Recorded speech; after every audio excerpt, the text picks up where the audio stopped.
हाँ जी, तो 95% ये हो चुकी है और मज़ीद वेट की ज़रूरत दरकार है। तो अब हम इसे खामोशी से देखते हैं कि ये आस्ता आस्ता ऊपर जाती है। बाकी हम मज़े से वेट करते हैं। 100 हो गई। चलें जी, अब ये अपडेट्स इंस्टॉल करेगा इसके विंडोज़ के।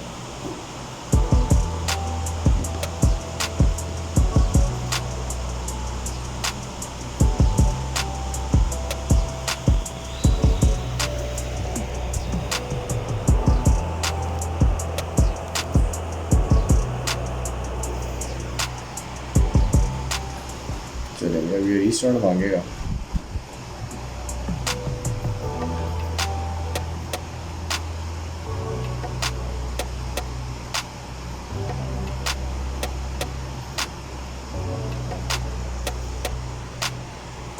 अब आपने प्यारे हाथों से रीस्टार्ट कर देना है। उसके बाद ये प्यारी सी खूबसूरत सी यूएसपियाँ उतार लेंगे और द गेम बिगिन। अब ये लोडिंग होगी थोड़ी सी।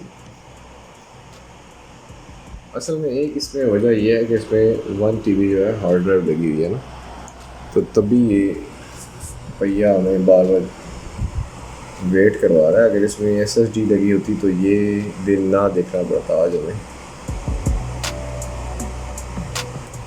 तो थोड़े और पैसे डाल लेते हैं तो SSD लगवा लेते हैं। लेकिन बात वही है, 1 TB का भी वही रेट है और SSD का भी 256 GB का ऑलमोस्ट रेट सेम है। तो SSD हो जाती तो ज़्यादा बेहतर था। चलो जी, अभी इसी तरह सर्विसेज स्टार्ट करता रहेगा। अपनी टाइम टेक्निक है, इसके बाद मैं आपको वक्फे वक्फे से दिखाता जाता हूँ। अब आगे इतना मुश्किल प्रोसीजर तो कोई रहा नहीं, फिर भी आपको मैं साथ साथ बताता जाता हूँ। हाँ जी, ये हो गया 100% और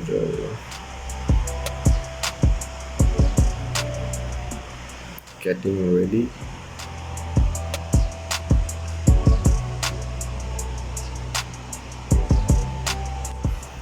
मैंने तो अपना पुराना कीबोर्ड इसके साथ लगाया हुआ है, नए कीबोर्ड यूज़ नहीं किया और पुराना सा माउस है। जस्ट वीडियो इंस्टॉल कर रहा हूँ इसमें, अभी नया वाला ओपन नहीं किया।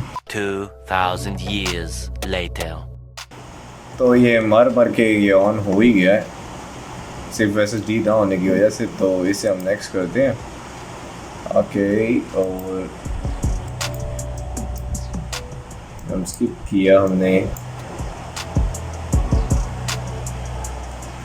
So I don't have internet, so skip now. तो यहाँ पे BC की जगह लिखते हैं PC, not BC। Okay, next. और टाना को तो असिस्टेंट हमने रखना ही नहीं है अपना ना। आगे तो ये लोकेशन आप नहीं लेना चाहते, ये वापस रिकगनाइज भी नहीं करना चाहते, एड्स को भी नहीं, स्पीच रिकग्निशन जो है हम नहीं ऑन करना चाहते, एड गोरे। और आगे है except. Hello, so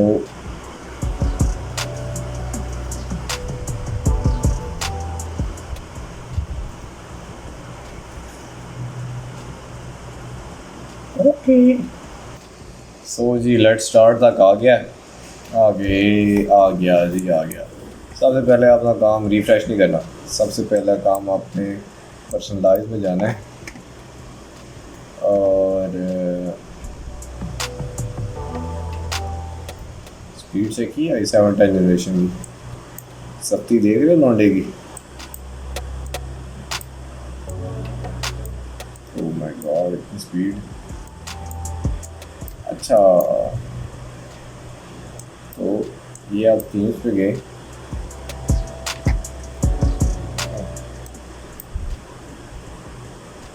my computer,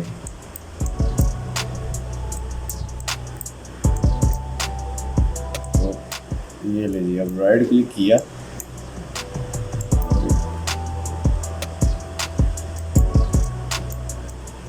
ये देखिए।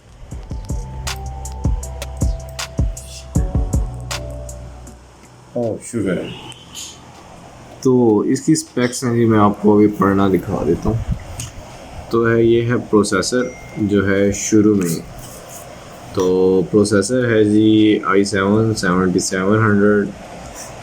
ये जो है शुरू में जो 10 होता है ये आपकी जनरेशन बता रहा होता है, उसके बाद आपको ये i7 का जो होता है वो प्रोसेसर मॉडल होता है, फ्रीक्वेंसी है इसकी, और जो है 8 GB रैम है, जो है DDR4 रैम है इसकी, और जो यूजेबल है वो ये है।